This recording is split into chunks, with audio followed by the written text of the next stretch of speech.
నల్లగొండలో అనుమతి లేని వెంచర్లపై ఉడా అధికారులు కొరడా జలిపించారు.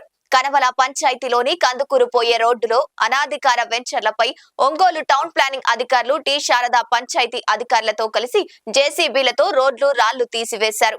కనుముల్ల జాతి రహదారి పక్కనే ఉన్న ఆంజనేయ స్వామి విగ్రహం పక్కన వెంచర్ను కూడా చుట్టూ ఏర్పాటు చేసి ప్రహారీ గోడను కూడా జేసీబీ సహాయంతో మొత్తం పడగొట్టారు.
లైక్ చేయండి, షేర్ చేయండి, సబ్స్క్రైబ్ చేయండి. మరిన్ని వీడియోల కోసం బెల్ సింబల్ పై క్లిక్ చేయండి.